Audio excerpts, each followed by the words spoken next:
ವಿದ್ಮಹೇ ವೈದ್ಯರಾಜಾಯ ಧೀಮಹಿ ತನ್ನೋ ಧನ್ವಂತರಿ ಪ್ರಚೋದಯಾತ್.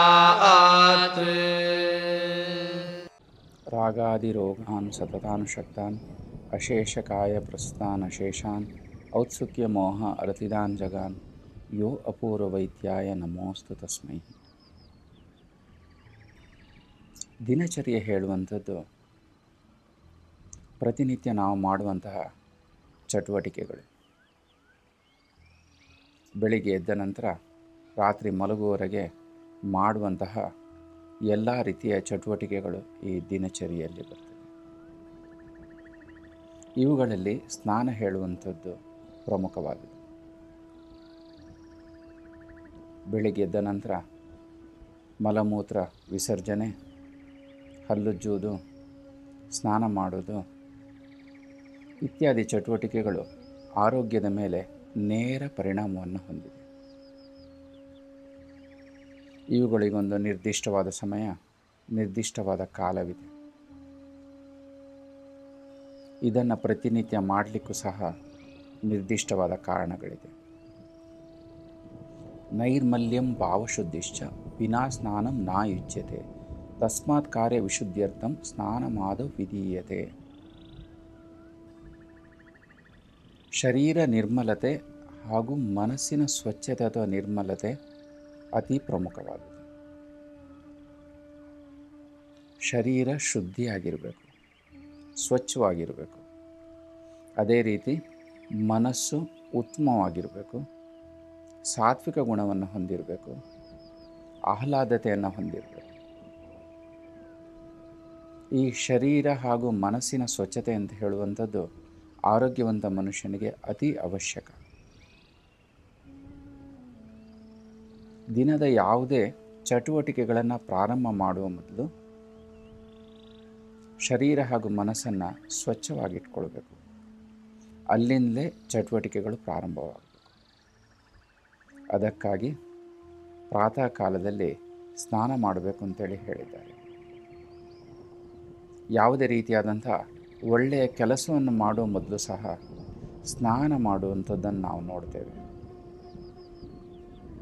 ಪೂಜಾ ಕೈಂಕರ್ಯಗಳಿಗೆ ಕುಳಿತುಕೊಳ್ಳುವ ಮೊದಲು ಸ್ನಾನ ಮಾಡುವುದನ್ನು ನೋಡಿದ್ದೇವೆ, ಅಥವಾ ಸ್ನಾನ ಮಾಡಿದ ನಂತರವೇ ಪೂಜಾ ಕೈಂಕರ್ಯಗಳನ್ನು ಮಾಡ್ತೇವೆ. ದೇವಸ್ಥಾನಕ್ಕೆ ಹೋಗುವ ಮೊದಲು ಸಹ ಸ್ನಾನ ಮಾಡೋದು ಅತಿ ಅವಶ್ಯಕ. ಒಟ್ಟಾರೆಯಾಗಿ ಇದು ಸ್ನಾನ ಹೇಳುವಂಥದ್ದು ಶರೀರ ಶುದ್ಧಿ ಅಥವಾ ಶರೀರದ ಶುಚಿತ್ವವನ್ನು ಸೂಚಿಸ್ತದೆ.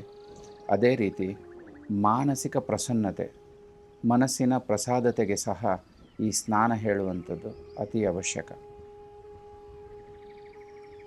ಪ್ರತಿನಿತ್ಯ ಯಾರು ಸ್ನಾನ ಮಾಡಿ ತನ್ನ ಚಟುವಟಿಕೆಗಳನ್ನು ಪ್ರಾರಂಭ ಮಾಡ್ತಾರೋ ಅವರಲ್ಲಿ ಆರೋಗ್ಯ ಹೇಳುವಂಥದ್ದು ಉತ್ತಮ ರೀತಿಯಲ್ಲಿರ್ತದೆ. ನಾವು ಪುರಾತನ ಗ್ರಂಥಗಳನ್ನು ನೋಡಿದಾಗ ವಿವಿಧ ರೀತಿಯ ಸ್ನಾನಗಳನ್ನು ನಾವು ನೋಡ್ಬೋದು. ವೇದ ಮಂತ್ರಗಳ ಪಠಣಗಳ ಮೂಲಕ, ಮೈಯ ಮೇಲೆ ಮಣ್ಣನ್ನು ಲೇಪಿಸಿಕೊಳ್ಳುವುದರ ಮೂಲಕ, ನೀರಿನ ಮೂಲಕ, ಜಲದ ಸಹಾಯದಿಂದ, ಹೀಗೆ ವಿವಿಧ ರೀತಿಯ ಸ್ನಾನಗಳನ್ನು ಭಾರತೀಯ ಪುರಾತನ ಗ್ರಂಥಗಳಲ್ಲಿ ಉಲ್ಲೇಖಿಸಿದ್ದಾರೆ ಹಾಗೂ ವಿವರಿಸಿದ್ದಾರೆ. ನಮ್ಮ ದಿನನಿತ್ಯದ ಶರೀರ ಸ್ವಚ್ಛತೆಗೆ ಹಾಗೂ ಮನಸ್ಸಿನ ಸ್ವಚ್ಛತೆಗೆ ಜಲ ಅಥವಾ ನೀರಿನಿಂದ ಮಾಡುವಂತಹ ಸ್ನಾನವೇ ಅತಿ ಶ್ರೇಷ್ಠವಾಗಿದೆ. ಸಾಂದರ್ಭಿಕಾನುಸಾರ, ಅಗತ್ಯತೆಗೆ ಅನುಸಾರವಾಗಿ ವೇದ ಪಠಣಗಳಿಂದ ಶರೀರ ಮನಸ್ಸನ್ನು ಸ್ವಚ್ಛ ಮಾಡಿಕೊಳ್ಳುವಂಥದ್ದು, ಶರೀರದ ಮೇಲೆ ಮಣ್ಣನ್ನು ಹಚ್ಚಿಕೊಂಡು ಶರೀರ ಶುದ್ಧಿಯನ್ನು ಪಡೆಯುವಂಥದ್ದು, ಇನ್ನು ಗೋವುಗಳ ಒಂದು ಓಡುವಿಕೆಯಿಂದ, ಗೋ ಕುರದಿಂದ ಎದ್ದೇಳುವಂಥ ಧೂಳಿನಿಂದ ಸ್ನಾನ ಮಾಡುವಂಥದ್ದು, ಹೀಗೆ ಇವುಗಳೆಲ್ಲ ಸಮಯ ಸಂದರ್ಭಾನುಸಾರ, ಅಗತ್ಯತೆಗೆ ಅನುಸಾರವಾಗಿ ಆಗೊಮ್ಮೆ ಈಗೊಮ್ಮೆ ಮಾಡ್ತಾರೆ.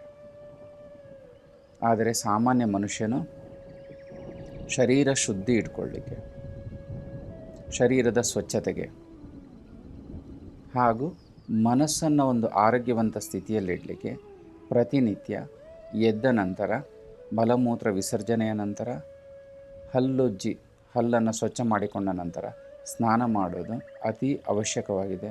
ಹಾಗೂ ಇದನ್ನು ಪ್ರಾತಃ ಕಾಲದಲ್ಲಿಯೇ ಮಾಡಬೇಕು.